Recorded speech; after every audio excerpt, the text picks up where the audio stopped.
Saludos chicos, ¿cómo están? Buenos días, buenas tardes, buenas noches. No sé en qué momento verán esta grabación. Siguiendo pues con nuestro sílabo, nos toca ya entrar en la unidad 4, que se refiere a la implementación y despliegue de servidores web y aplicaciones. Y vamos a empezar la unidad 4.1, instalación de servidor de aplicaciones, que lo que nos va a permitir es instalar y configurar servidores de aplicaciones en entornos controlados, garantizando su correcto funcionamiento dentro de la infraestructura tecnológica. Bienvenidos a esta sección de la unidad 4.1 dedicada pues a la instalación de servidores de aplicaciones. En esta presentación exploraremos a fondo el ciclo de vida de ingeniería necesario para realizar despliegues empresariales que no solo sean funcionales, sino también altamente seguros y escalables. A lo largo de esta explicación, analizaremos cómo transformar los requerimientos técnicos y de negocio en una infraestructura robusta y bien configurada. Comprenderemos la importancia de cada fase, desde la preparación inicial del hardware y el sistema operativo hasta la optimización de los procesos y el aseguramiento del entorno mediante prácticas de bastionado. Para quienes no conozcan el término bastionado, es el proceso de asegurar un sistema informático reduciendo su superficie de vulnerabilidad. Nuestro objetivo final es que cada uno de ustedes domine las metodologías para instalar, configurar y securizar estos servidores en entornos empresariales controlados, garantizando la continuidad operativa y el rendimiento óptimo ante cargas de trabajo reales. Comencemos entonces pues con este recorrido técnico. Para iniciar nuestro análisis, es fundamental comprender la dicotomía y las diferencias claves entre un servidor web y un servidor de aplicaciones. Como vemos en pantalla, sus propósitos, protocolos y modelos de procesamiento son distintos. El servidor de aplicaciones se enfoca en la ejecución de la lógica de negocio y el procesamiento dinámico, mientras que el servidor web se especializa en la entrega ágil de contenido estático como HTML, imágenes y hojas de estilo CSS. A nivel de protocolos, el servidor web trabaja de forma exclusiva con HTTP y HTTPS, mientras que el servidor de aplicaciones amplía este soporte con HTTP, RPC, RMI, protocolos de base de datos, protocolos nativos de base de datos. En cuanto al procesamiento, el servidor web utiliza un bucle de eventos asíncronos muy ligeros para manejar una altísima concurrencia, con ejemplos clásicos como Nginx y Apache. Por el contrario, el servidor de aplicaciones maneja un proceso pesado, gestionando hilos concurrentes y transacciones complejas, como los Enterprise de Java Beans en Java, utilizando motores como Tomcat, Unicorn, PM2 o WebSphere. Pasemos ahora a las topologías de despliegue y cómo éstas definen nuestra capacidad de escalabilidad. Analizaremos 4 modelos de menor a mayor complejidad. El primero es la pila monolítica unificada, donde la aplicación y la base de datos compiten por los recursos del mismo host, lo que representa un claro punto único de fallo o SPOF, SPOF. En segundo lugar, tenemos la separación de la capa de datos, que aísla la base de datos para obtener una escalabilidad moderada. En tercer lugar, el tercer modelo introduce un clúster con balanceador, utilizando nodos sin estados, stateless, para asegurar un escalado horizontal fluido y establecer una barrera perimetral básica. Finalmente, el esquema más robusto es el clúster con balanceador y proxy inverso, Aquí los nodos siguen siendo estándares, pero la incorporación del proxy inverso nos proporciona una barrera perimetral robusta y un control de tráfico avanzado. Esta estructura es la recomendada para entornos de producción empresarial que demandan alta disponibilidad. La base de cualquier despliegue exitoso reside en la correcta preparación de la infraestructura, ya sea en servidores físicos, bare metal o en sistemas operativos dedicados. Este proceso lo dividimos en 4 pasos esenciales. El paso 1 consiste en acceder a la interfaz base para configurar los controladores de hardware utilizando consolas de administración como iDRAC 9 o Lifecycle Control. El paso 2, configuramos el arreglo RAID. Se recomienda RAID 1 para asegurar la tolerancia a fallos del sistema operativo y RAID 5 o 10 para dar soporte de alto rendimiento a las aplicaciones. El paso 3 se enfoca en el sistema operativo, configurando el modo BIOS UEFI e instalando una versión base limpia, preferentemente sin entorno gráfico para reducir la superficie de ataque y el consumo de recursos. Finalmente, el paso 4 consiste en validar las licencias y permisos asegurando la cuota del sistema y otorgando privilegios específicos para el inicio de sesión como servicio.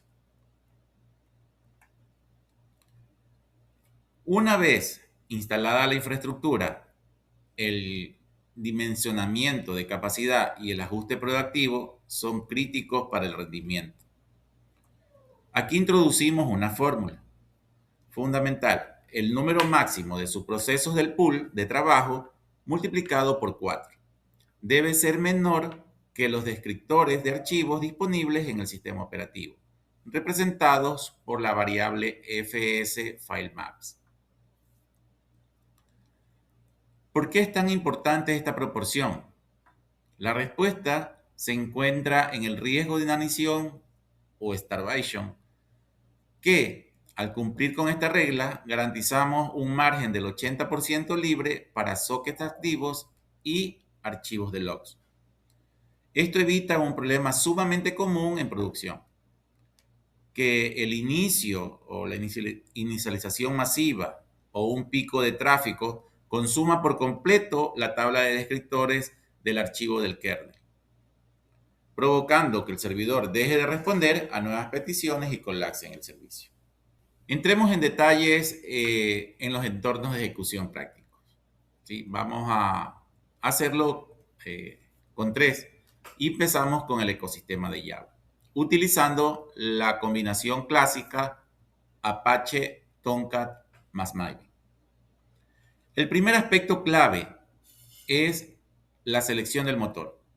Utilizaremos Apache Tomcat 9, el cual nos garantiza total compatibilidad empresarial con las dependencias heredadas del paquete JAVAX. En segundo lugar, debemos gestionar con extremo cuidado las identidades y la seguridad en el archivo tomcat-users.xml.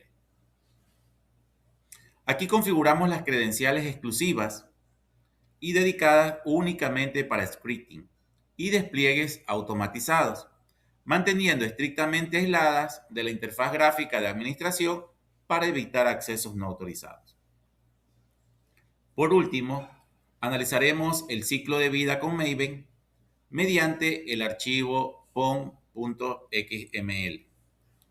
Realizaremos el mapeo correspondiente en el archivo settings.xml de Maven, integrando el plugin necesario que nos permitirá empaquetar, enviar y activar nuestro archivo WAR directamente en el servidor Tomcat con un solo comando. El segundo ecosistema de ejecución que analizaremos es Node.js o Node.js, empleando el Framework Express y el gestor de procesos PM2. El gran desafío técnico de Node.js es el reto del hilo único. Aunque Node.js es asíncrono y no puede y es no bloqueante por naturaleza, de forma predeterminada se ejecuta en un solo hilo y no aprovecha las arquitecturas modernas de núcleos de CPU. Para resolver esta limitación, implementamos el orquestador PM2. Esto nos ofrece tres ventajas fundamentales. Primero, un clustering automatizado que realiza la bifurcación o fork del proceso maestro para distribuir la carga entre todos los núcleos disponibles. Segundo, nos aporta resiliencia, asegurando un reinicio automático e inmediato de la aplicación ante caídas inesperadas, logrando un esquema de cero downtime. Y tercero, nos brinda un control centralizado de la configuración mediante parámetros definidos de forma declarativa en el archivo ecosystem.config.js. Continuamos con el ecosistema Python, estructurado bajo una arquitectura de tres niveles. Nginx como proxy inverso, un socket Unix local para la comunicación, Unicorn como servidor WSGI y la aplicación Flask. Esta topología cuenta con tres componentes críticos. En primer lugar, configuramos el servicio sysend para garantizar que el servidor Unicorn tenga una ejecución persistente en segundo plano, administrando los procesos mediante un modelo de trabajadores pre-bifurcados o pre-forwarded en segundo plano. En segundo lugar, en lugar de utilizar la pila TCP/IP local de un puerto de red, configuramos los sockets. Los sockets de red son para que el Nginx enrute el tráfico directamente a un archivo de socket de Unix, denotado como .sock. El gran beneficio de esta decisión de diseño es que elimina por completo la sobrecarga de puertos internos del sistema operativo y reduce de forma drástica la latencia de red local. Para consolidar lo aprendido sobre entornos de ejecución, observamos esta tabla comparativa que sintetiza los tres modelos de gestión de procesos. El ecosistema Java, como Tomcat, el modelo es Tree per Request o un hilo por petición. Su ventaja estratégica es su robustez y excelente soporte para transacciones de negocio, pero tiene como limitación el alto consumo de memoria, incluso en periodos de inactividad. En el caso de Node.js con PM2, el modelo es asíncrono y no bloqueante. Destaca por su eficiencia extrema en operaciones de entrada y salida con alta concurrencia, pero introduce una mayor complejidad al depurar errores debido a su flujo asíncrono. Finalmente, tenemos a Python con Unicorn, que utiliza el modelo sincrónico multiproceso. Su ventaja es un consumo modular de memoria adaptativo, pero se ve limitado por el bloqueo global del intérprete OGIL, que restringe la verdadera ejecución paralela de un mismo proceso. La seguridad no es una acción única, sino una estrategia continua. Por ello, implementamos el concepto de bastionado o hardening bajo un modelo de defensa de profundidad, protegiendo nuestra infraestructura mediante 5 capas concéntricas. En la capa de red, establecemos un doble firewall, segmentación de zonas de meseta y el cierre estricto de todos los puertos innecesarios. En la capa del sistema operativo, aplicamos un control de recursos limitando los permisos en el registro como la configuración del archivo fs.filemax. En la capa del servidor de aplicaciones, nos aseguramos que los procesos corran bajo cuenta de servicio con permisos restringidos, idealmente con cuentas sin inicio de sesión o no login, y exigimos autenticación multifactor o MFA. En la capa de aplicación, implementamos validaciones de seguridad basadas en el estándar OWASP y técnicas de Certificate Pinning. Y por último, en la capa de base de datos, aplicamos el cifrado de datos tanto en proceso como en tránsito. Un servidor en producción sin monitoreo es un sistema a ciegas. Por eso diseñamos una arquitectura de observabilidad de extremo a extremo. En la primera etapa, el origen, los agentes instalados en nuestros contenedores o servidores exponen las métricas en un formato de texto plano. Un ejemplo de esto es el uso de Windows Exported para entornos Windows de Microsoft. En la segunda, el recolector, contamos con Prometheus, que actúa como un modelo pool, extrayendo de forma proactiva, mediante un proceso de raspado o scrape, las métricas expuestas según lo definido en el archivo de configuración prometheus.yml. Finalmente, la tercera etapa, el visualizador, utilizamos Grafana para centralizar estos datos en tableros interactivos y realizar consultas personalizadas en lenguaje PromQL. Esto permite vigilar en tiempo real métricas críticas como la latencia, los IOPS de disco y el uso del CPU medido en miles-CPUs. Para asegurar que nuestro servidor resistirá las condiciones reales del entorno de producción, debemos realizar pruebas de carga y optimizar la persistencia de datos. En la columna de load testing o pruebas de cargas, automatizamos simulaciones en entornos de producción utilizando herramientas de concurrencia como el K6, el JMeter o el Gating. Nuestro objetivo es determinar la resiliencia y el comportamiento del servidor bajo una alta demanda, midiendo e identificando los percentiles reales de latencia, específicamente el P95 y el P99, antes de que el servicio comience a degradarse. En la columna de conexión pooling u optimización de persistencia, implementamos controladores avanzados como el Hikari CP para la gestión eficiente de conexiones a base de datos. Esto nos permite configurar timeouts para cerrar automáticamente conexiones inactivas. Implementar bloques seguros mediante estructuras como try with resolve para devolver hilos de forma garantizada. Y definir límites de tamaño máximo de pool ajustados matemáticamente a la carga esperada. Para finalizar esta sección, sinteticemos todo lo discutido en 6 pautas estratégicas que deben regir cualquier diseño e instalación de infraestructura de servidor de aplicaciones. Primero, segmentación estricta, aislando el tráfico mediante firewalls perimetrales y zona DMZ.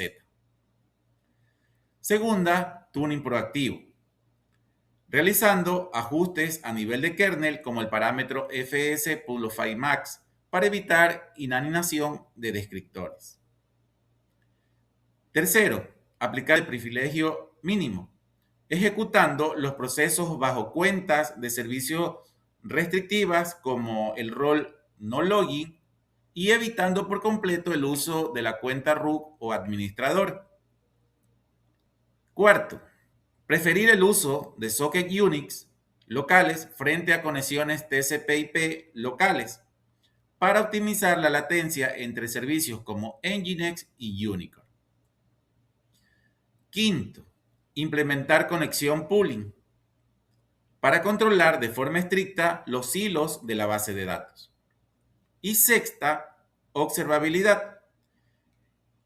Establecer una observabilidad continua con dashboards integrados para la detección preventiva de anomalías. Siguiendo estas directivas, garantizamos despliegues estables, seguros y preparados para escalar. Esto con lo que tiene que ver con la presentación de hoy de la clase que tenemos. Ahora, dentro del sílabo tenemos pues 8 horas de trabajo autónomo. En ese sentido, se les ha dejado una tarea dentro del EVA para que ustedes la puedan analizar y la ejecuten en el tiempo pues, que se les asigne. La tarea consiste en la investigación sobre el bastionado, ¿sí? O hardening del servidor de aplicaciones. Aquí está claramente cuál es el enunciado, cuáles son los puntos a incluir y el entregable que van a hacer cada uno de ustedes. ¿Sí? Por favor, les pido que amplíen su conocimiento, investiguen un poco más sobre el tema y presenten esta tarea como debe ser. Entonces, hasta aquí esta sección asíncrona acerca de la instalación de servidor de aplicaciones. Un saludo, chicos. Hasta luego.